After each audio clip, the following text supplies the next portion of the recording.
Hola chicos, esta es la clase que corresponde a la última semana. De acuerdo a la agenda que habíamos establecido, el tema es cromatografía. Bien, podríamos decir que las técnicas cromatográficas surgen cuando el doctor en botánica Michael Sweet en 1906 presenta una descripción de esa técnica, lo que él hizo, y que es, hasta donde yo he leído, un accidente, un extracto de plantas que se derramó sobre una superficie de carbonato de calcio. Cuando el extracto va atravesando ese carbonato de calcio, se observan unas bandas de distintos colores, lo que a él le llama muchísimo la atención, y lo que interpreta es que dentro de ese extracto hay compuestos de distintos colores que se van separando entonces por la afinidad con el carbonato de calcio. Este escrito de 1906 pasa desapercibido por algunos años y luego se retoma por la importancia que representa la separación de compuestos. Las técnicas cromatográficas son antes que nada para separar compuestos y luego se han ido modernizando de manera que además de separar, se puede identificar e incluso cuantificar los compuestos de una mezcla. El término cromatografía lo que quiere decir es registro de color y es una separación, como ya les comenté, de los componentes de una mezcla que están disueltos en una fase móvil y se van desplazando a través de una fase estacionaria. Esos son los dos primeros conceptos que no deben olvidar de cromatografía. Hay una fase móvil que va moviéndose, una fase estacionaria que se mantiene quieta, y la muestra se va distribuyendo de acuerdo a la afinidad que tenga, ya sea con la fase móvil o con la fase estacionaria, en equilibrios hasta que eluye. Una muestra eluye, es decir, atraviesa el camino cromatográfico y puede ser que se colecte o se detecte, se identifique o se cuantifique. Dependiendo de las modificaciones con la técnica, entonces podemos decidir para qué usar una o la otra dependiendo de las necesidades que tengamos, ¿no? Es importante recordar o tener en cuenta que la afinidad de los componentes entre la fase móvil y la fase estacionaria hará que algunos se muevan más rápido que otros. Los compuestos separados que eluyen más rápido son más afines a la fase móvil, y los compuestos separados que eluyen más lentos, o sea, que se quedan más retrasados, son más afines a la fase estacionaria. Inicialmente, como les decía, eran bandas de colores que se podían separar y colectar de manera que esos colectados pueden analizarse posteriormente con otras técnicas. Actualmente se siguen llamando técnicas cromatográficas, muchas, con muchas variantes, aunque no todas involucran color. Podemos tener cromatografía de adsorción, donde la muestra se absorbe en un sólido, o también puede ser un líquido bastante viscoso y es arrastrada por otro líquido o por un gas. Y también hay cromatografía de partición, donde la fase estacionaria es un líquido viscoso y la fase móvil también un líquido o un gas. Otras técnicas cromatográficas son las técnicas de intercambio iónico y de exclusión de tamaño, son de las más modernas, utilizadas sobre todo para la purificación de proteínas. Veamos un par de técnicas de cromatografía clásica. Cuando nosotros en analítica nos referimos a técnicas clásicas, son las primeras técnicas desarrolladas. Y luego, cuando hablamos de cromatografía moderna, ya son técnicas que requieren mucha más tecnología y por lo tanto son técnicas mucho más nuevas. La primera que observamos es la cromatografía de papel, en donde la fase estacionaria necesariamente es papel y tenemos una fase móvil que puede variar, pueden ser distintas mezclas incluso de disolventes, Y la idea entonces es sumergir ese papel en el disolvente y que el disolvente ascienda por capilaridad hasta una altura dada. Y en ese proceso de ascenso, entonces vaya separando los componentes. En este caso es un experimento muy sencillo que se hace en los laboratorios, en donde se coloca una muestra de tinta, idealmente negra porque tiene la mayor cantidad de pigmentos coloreados, y luego entonces el disolvente va diluyendo esos pigmentos, ¿no? En manchas independientes. Una cosa bien importante es que el disolvente no debe tocar la muestra. Deben estar muy cerca, pero no debe tocar la muestra porque la muestra suele disolverse en el disolvente. Y si eso sucede, entonces no va a ascender la mezcla, ¿no? Y no se va a separar, sino que se va a mantener disuelta. Y eso no es lo ideal. Al proceso en el que nosotros aplicamos la muestra en ya sea nuestro papel o más adelante vamos a ver las otras técnicas, se le llama sembrado de la muestra. Usualmente se coloca una pequeña gotita de la muestra y se deja secar y se repite 2 veces más como para concentrar la muestra y observar mejor esa separación de las manchas. Aquí vemos que se separan esas manchas por colores, que es una tinta, pero se pueden hacer extractos e incluso no verse nada y luego se someten a una cámara ultravioleta y observan entonces las manchas separadas, porque puede ser que lo que estemos separando no absorban el visible, sino que absorban el ultravioleta. Una versión de cromatografía de papel es la cromatografía de capa fina. TLC por sus siglas en inglés, es prácticamente el mismo sistema que la cromatografía de papel, solo que se hace. La única variante es que hay un soporte sólido, que puede ser como un portaobjeto de vidrio chiquitico, o puede ser muy grande dependiendo de las necesidades y de la cantidad de muestra que se tenga para separar, sobre la cual ese soporte, sobre este soporte se va a colocar una pequeña capa, lo más uniforme posible, usualmente es gel de sílice o de alúmina, para llevar a cabo la separación.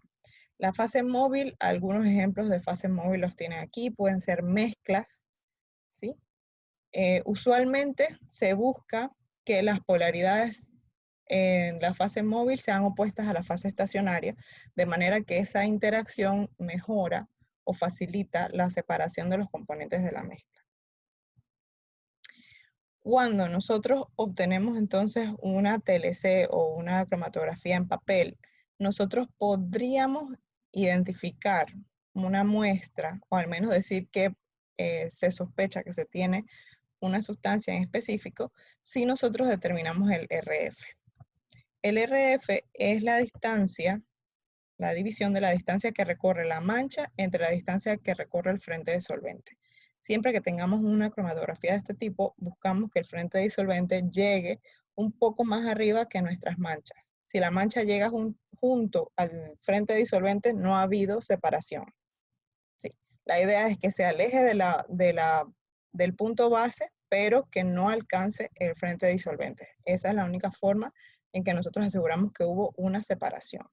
Si yo hiciera este ejercicio y aquí al lado yo colocara una sustancia patrón de un compuesto que yo sospecho que hay en mi muestra y yo las someto ambas a la misma proceso cromatográfico con el mismo solvente y obtengo, digamos, una mancha aquí a la misma altura que mi muestra, entonces yo puedo inferir que mi muestra contiene esa sustancia que yo estoy tratando de buscar.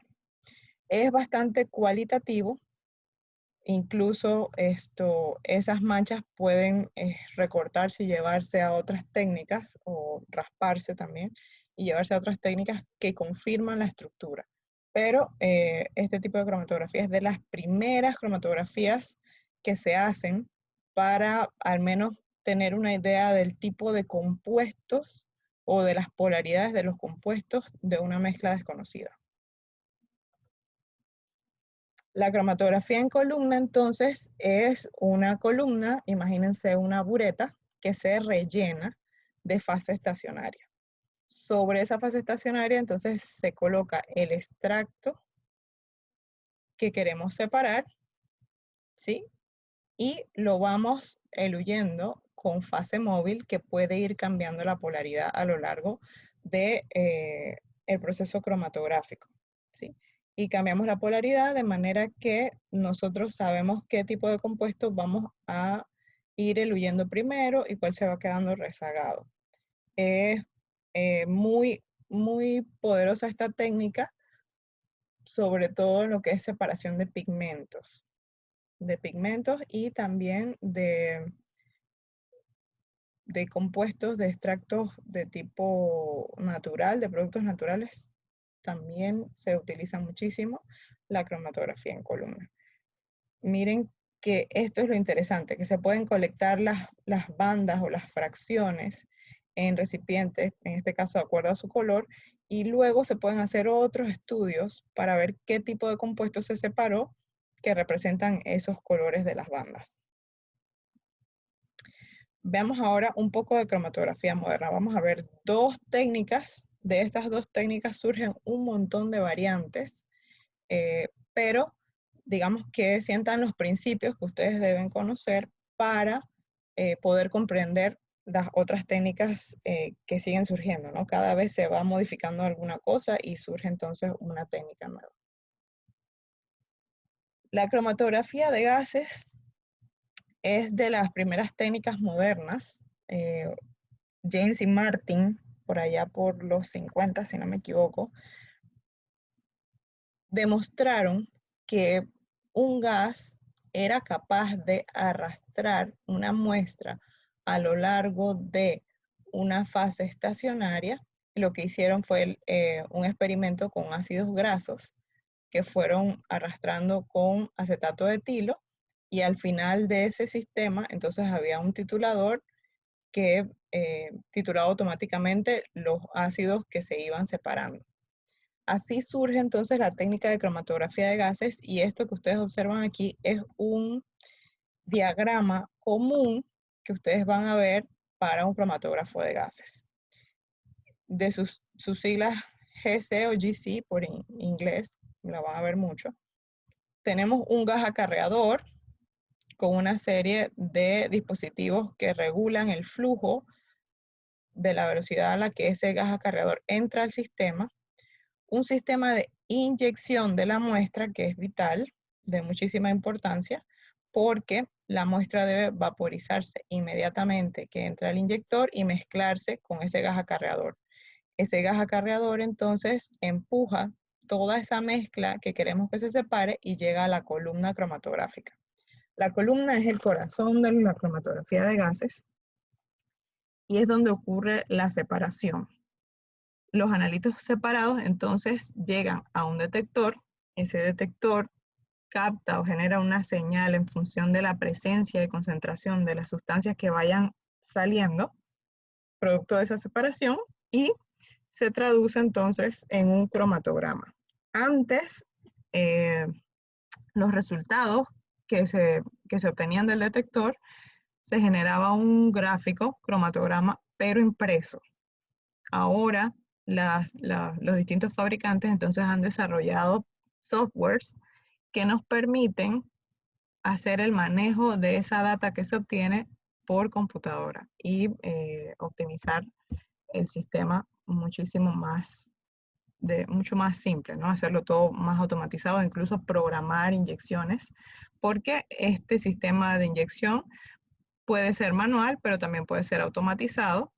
Y la ventaja de que sea automatizado es que usted puede dejar programado una serie de inyecciones y el sistema va haciendo las separaciones independientemente de que usted esté allí o no. Eso permite trabajar, por ejemplo, dejar muchos análisis andando durante la noche, de manera que usted llega a la mañana al trabajo y tiene entonces una serie de resultados que procesar.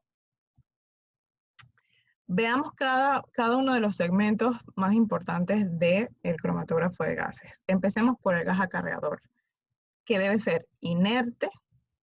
Por lo tanto, el gas acarreador no tiene interacción química ninguna con la muestra.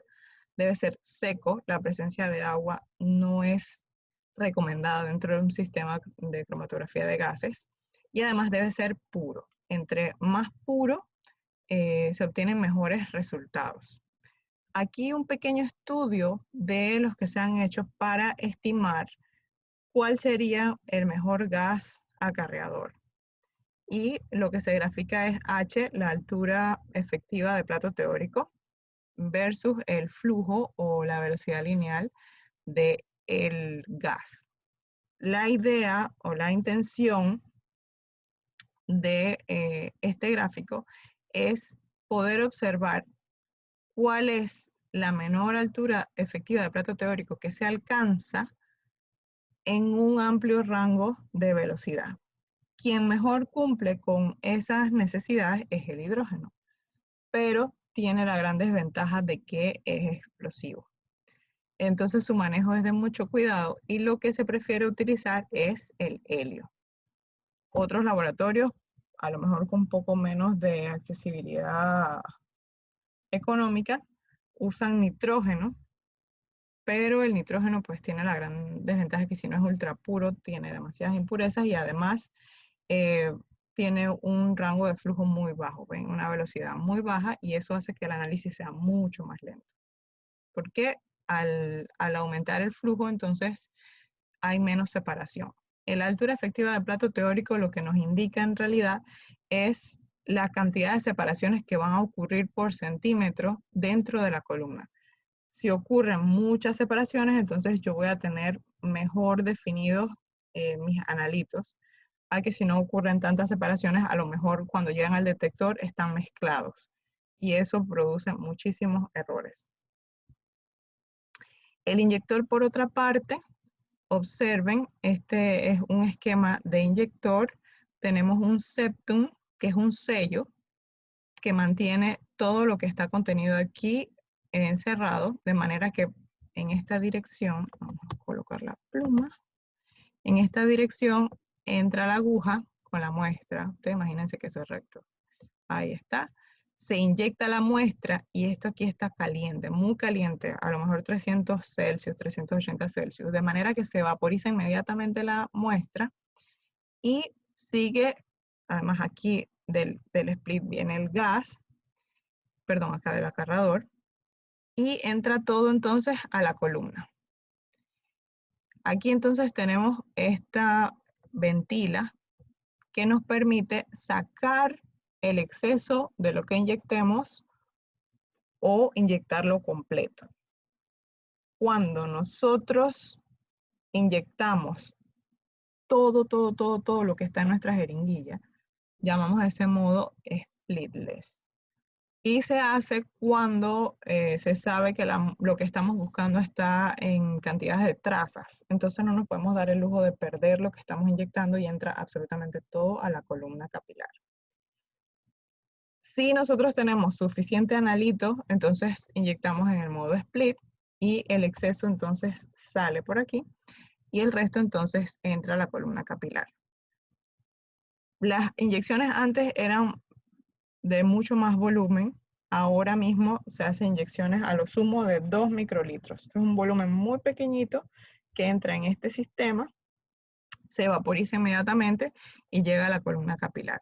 Aquí entonces está un tubo, usualmente de vidrio, que dirige la jeringuilla de manera que no toque las paredes.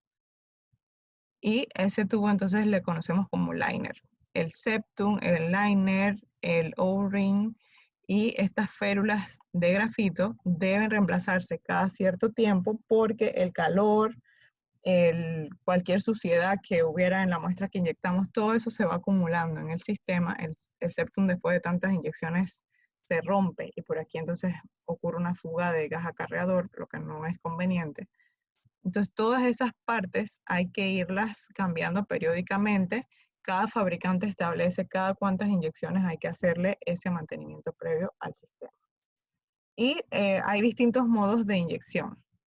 Como les comenté, los principales splitless, pero también puede haber una inyección directo a la columna, en donde la columna está directamente conectada a la jeringuilla.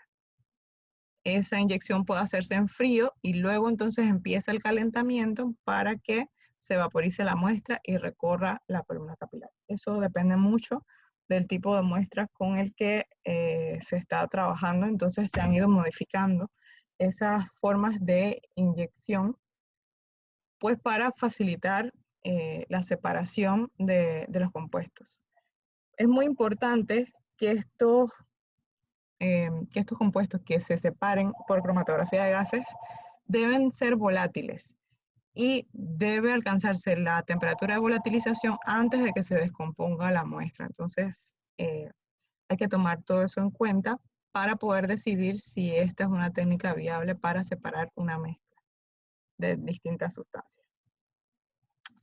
Como les comentaba, las columnas son el corazón de la separación para cromatografía de gases. Solo la columna hace el trabajo de la separación. Antes se utilizaban columnas de relleno. Estas columnas de relleno, ustedes se imaginan un tubito mucho más ancho que este y rellenas completamente de un sólido que hacía las veces de la fase estacionaria, ¿no? Esas columnas de relleno a lo mejor podían medir 5 metros cuando mucho. Estaban hechas de vidrio usualmente y recibían una carga bastante grande de muestras. Se puede inyectar 1 o 2 mililitros. Las columnas capilares, por otro lado, son muchísimo más angostas.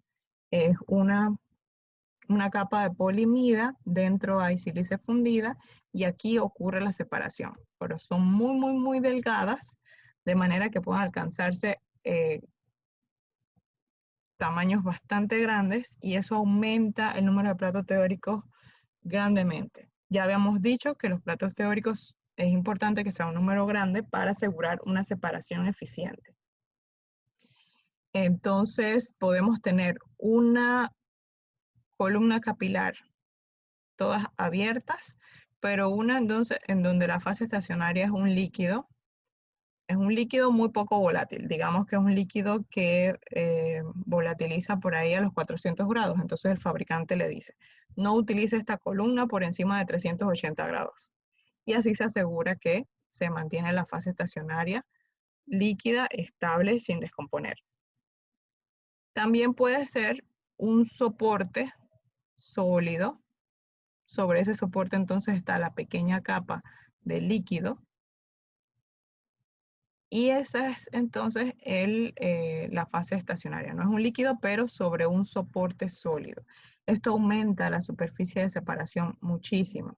Entonces hace mucho más eficiente la columna. Y también puede ser una fase estacionaria que es directamente el sólido. Hay muchas variantes dependiendo de la utilidad que se requiera y se han diseñado artificialmente esos soportes o esas fases estacionarias de manera que separen los compuestos de interés. Entonces no es que una columna hace todo el trabajo, dependiendo de la fase estacionaria, una columna va a servir para una cosa o para la otra. Como les comentaba, esto del plato teórico, hay dos fórmulas por las cuales podemos obtener ese dato. El plato teórico podemos calcularlo a partir del tiempo de retención, es decir, el momento en el que sale el analito, en el momento en el que se detecta, entre el ancho de ese pico, o también mediante la longitud de la columna capilar y la altura efectiva del plato teórico.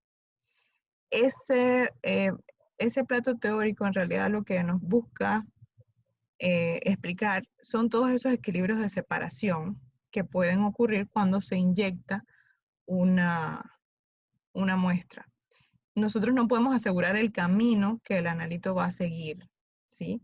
Sobre todo este estudio viene sobre todo de columnas rellenas, ¿no? Porque las columnas capilares, el centro está hueco. Pero antes, cuando había relleno, no se podía asegurar el camino que siguiera el analito. Y eso implica que al detector no todas las moléculas llegaban al mismo tiempo. Entonces, lo que se obtiene es esto, una distribución normal. ¿Qué quiere decir esa distribución normal? Pues bueno, que hay analitos de la misma sustancia que llegan primero, la mayoría llega junto y unos cuantos quedan rezagados. Entonces, A medida que ha ido mejorando la capacidad de separación de las columnas, entonces nosotros pasamos de estos picos anchos, que eran los cromatogramas antiguos, a tener esto. ¿Sí?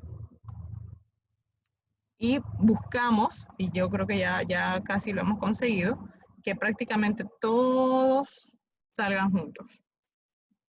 La idea es, obviamente, en el fondo, si hacemos un zoom, vamos a tener una distribución normal, pero el hecho de que tengamos una señal estrechita como esta nos indica que la gran mayoría de granitos sale juntos al mismo tiempo. Aquí está mucho más demorado. Bien, observen lo que les decía, tenemos un cromatograma de una misma sustancia en 3 columnas, una columna rellena antigua y luego ya como ha ido evolucionando las columnas capilares. Miren, por ejemplo, que aquí se ven unas cuantas señales y estos pequeños piquitos, que a lo mejor son alguna sustancia o no lo son, lo llamamos ruido.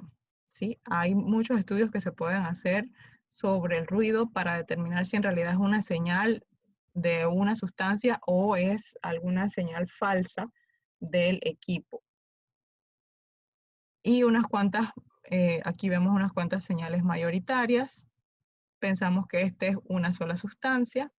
Y luego veamos acá en la tercera parte un montón de compuestos que se observan en comparación con unas cuantas señales de estas primeras columnas. Y lo que podría ser aquí una sola sustancia, observamos aquí que es una mezcla de muchas sustancias. Igual se presentan aquí otras pequeñas señales que nosotros podríamos decir es ruido o hacer un estudio mucho más profundo para determinar si es o no es una señal importante. Entonces, esto ha sido pues lo que es la evolución en la separación cromatográfica que nos permite entonces identificar muchos más compuestos que antes. Aquí en este cuadro entonces pueden observar las modificaciones que hay sobre distintas fases estacionarias para distintos usos. ¿Sí? Dependiendo de lo que se desea hacer, por ejemplo, hidrocarburos, este tipo para pesticidas, para ácidos grasos, hay un montón de variedades. De hecho, en precio promedio, una columna capilar puede estar costando $1000. Y si usted hace distintos tipos de sustancias, por ejemplo, si le tocara investigar algún tipo de ácido graso y también, por ejemplo, algún pesticida, entonces tendría que tener 2 columnas diferentes. Y dependiendo de lo que usted vaya a analizar, entonces cambia la columna para que sea la columna adecuada. Dependiendo del tipo de uso que usted le va a dar, entonces así mismo es la columna que usted necesita. Aquí entonces vamos a ver un video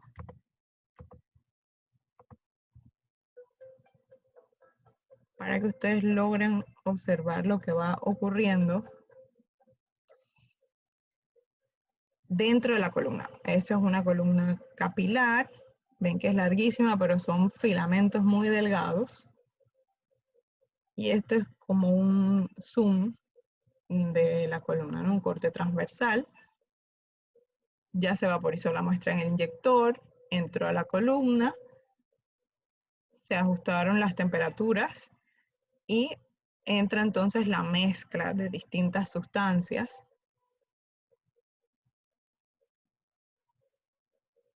que van interaccionando con la fase estacionaria que está en las paredes.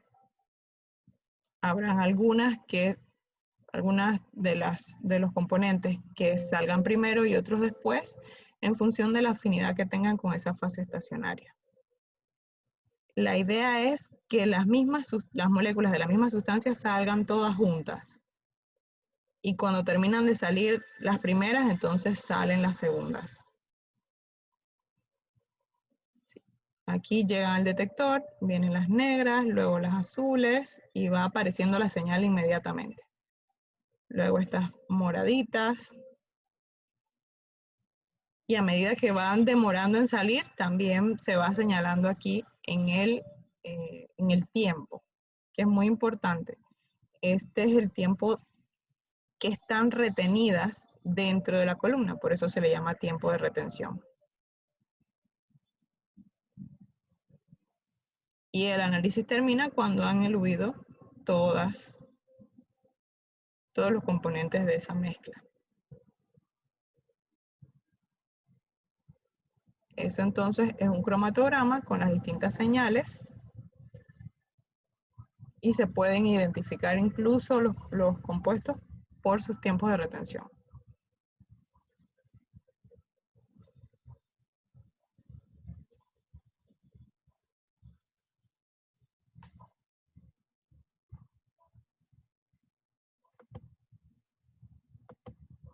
Bien, veamos ahora en lo que son los detectores. Ya vimos en dónde ocurre la separación, un vistazo de cómo ocurre la separación y luego entonces esos analitos separados llegan a un dispositivo que es capaz de percibir un cambio en el sistema y eso genera una señal. A eso lo llamamos detector, ya lo habíamos visto en la clase pasada. Bueno, en cromatografía de gases nosotros tenemos detectores universales que los utilizamos porque son sensibles a casi cualquier sustancia.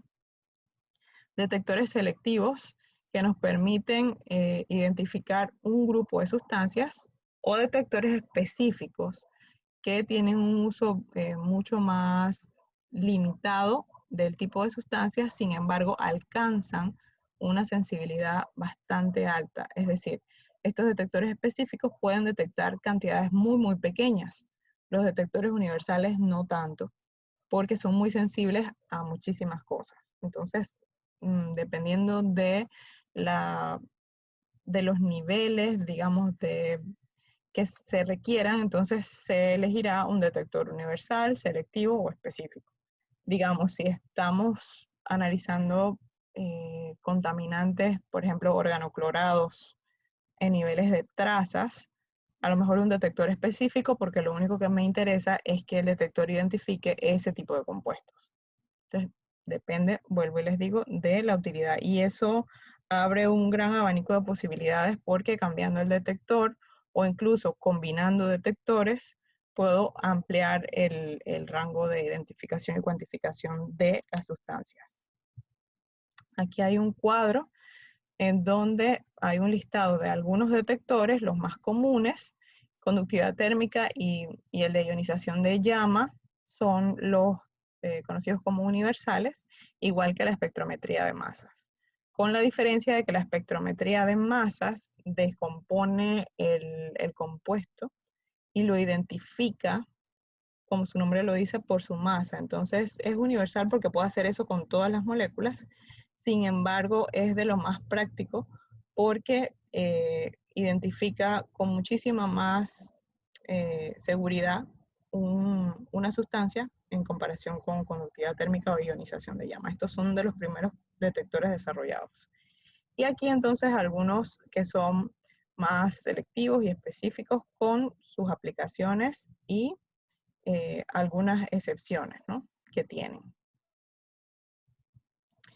Como ya les había adelantado, el cromatograma es el gráfico que se obtiene del detector. Tiene esta forma porque el detector va detectando, valga la redundancia, la salida de los analitos de la columna en una distribución normal, ¿sí? Entonces, nosotros tenemos un cromatograma que inicia y luego vamos a obtener siempre una pequeña señal. La primera señal que ocurre no es de una muestra, suele ser el gas acarreador, que a lo mejor es sensible al detector, es muy mínimo, pero lo detecta, y lo llamamos a eso tiempo muerto, ¿sí? Luego tenemos los tiempos de retención de cada uno de los analitos, es decir, de cada pico del cromatograma, que se mide el tiempo de retención al centro de ese pico.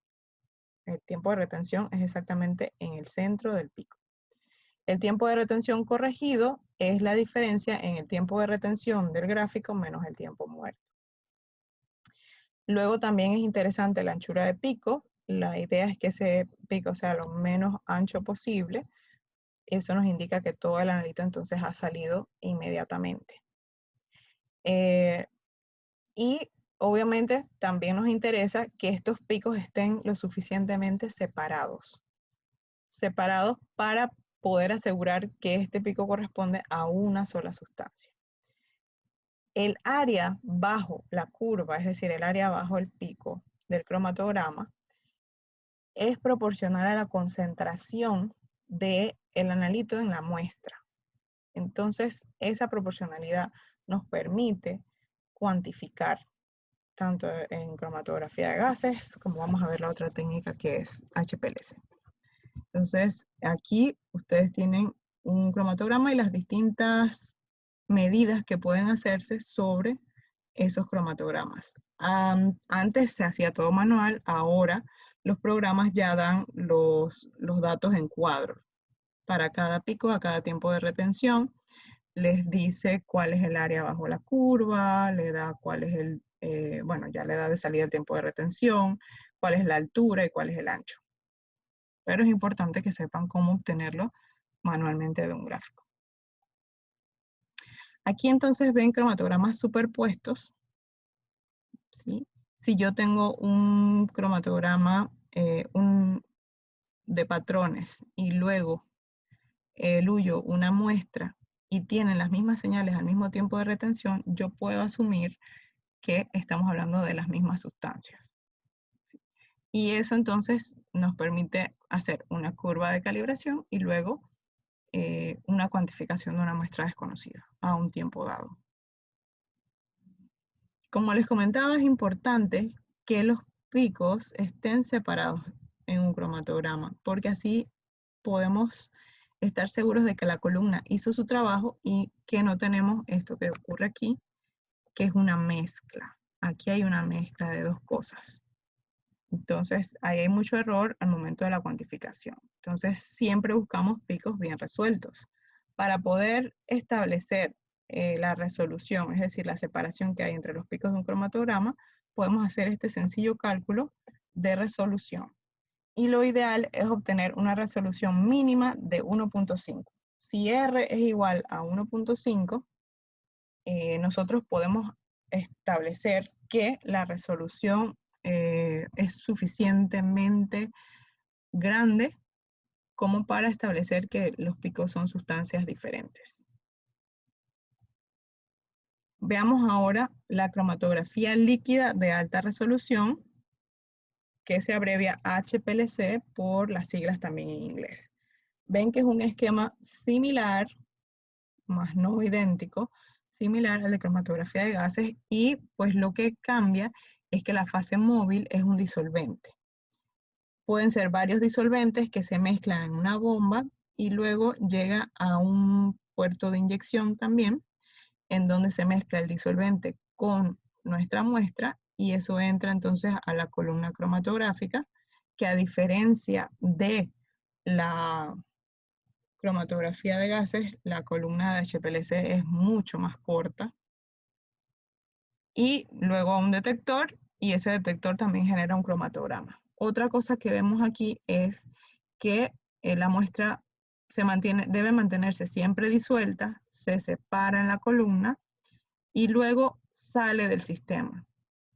Ese desecho puede ser incluso utilizado, recolectado y llevado a otras técnicas para hacer otro tipo de análisis. Y es una gran ventaja que tiene sobre la cromatografía de gases, porque la muestra, al ser volatilizada, muchas veces, dependiendo del detector, incluso la muestra es destruida en cromatografía de gases. En cromatografía líquida de alta resolución no. Entonces, cuando sale estos analitos separados, pueden colectarse y analizarse por otras metodologías. Eso es muy valioso para muchos análisis. El HPLC puede utilizarse en fase normal o en fase reversa. En fase normal, la fase estacionaria es polar y la fase móvil es apolar. Cuando hablamos de fase móvil apolar, estamos hablando de solventes como hexano, este tipo de solventes que son bastante apolares.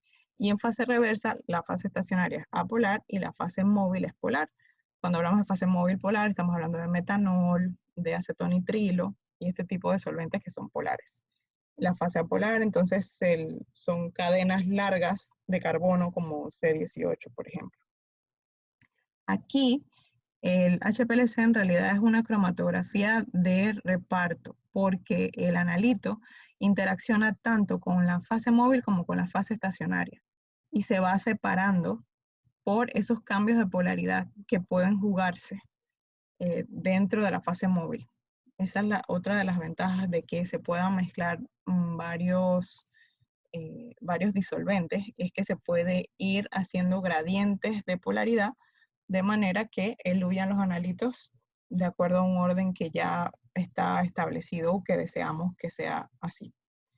En la fase normal eluye primero el menos polar, en la fase reversa eluye primero el más polar. Y pues usualmente si yo tengo compuestos polares uso fase normal y si tengo compuestos no polares uso fase reversa. Esas son las generalidades y son los dos modos principales en los que se utiliza HPLC. Fase normal, fase reversa. Aquí ven un sistema de inyección en donde lo importante es que ustedes vean que aquí pasa el disolvente o el eluyente, la fase móvil, está pasando siempre a la columna cromatográfica. Luego usted entra o introduce la muestra a un loop y aquí se mezcla con el disolvente y luego cuando usted le dice inyectar, le da entonces entrada a esa mezcla a la muestra. ¿Sí?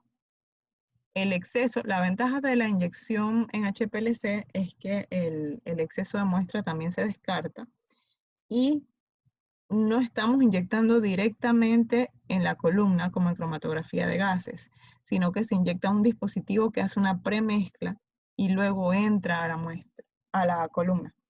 Esa es una gran ventaja porque hay mucho menos error en el momento de inyección en HPLC manual comparado con cromatografía de gases manual.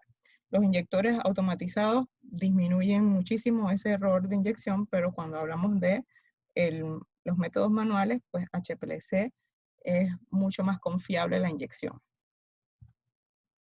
Observen aquí los distintos tipos de columnas. Tendremos columnas largas, largas, largas, a lo mejor de 30 centímetros de largo.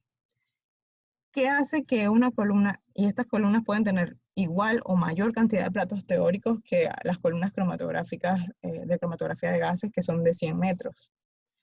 Lo que permitió el desarrollo de esta técnica en realidad es el relleno.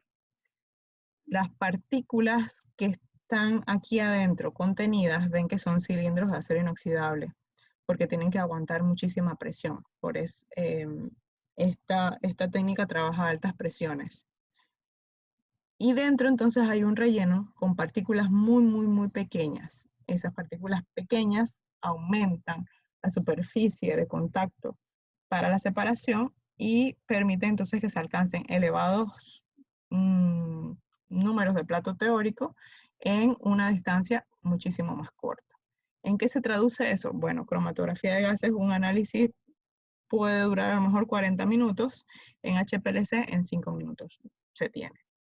Ahora, la muestra en HPLC debe mantenerse siempre disuelta y en cromatografía de gases siempre debe estar volatilizada. Esas son características que deben manejarse de la muestra que trabajemos para saber qué conviene más. Entonces, hay estas columnas que son pequeñitas que se conocen como precolumnas. Una gran desventaja que tiene el HPLC es que no puede haber gas dentro del sistema.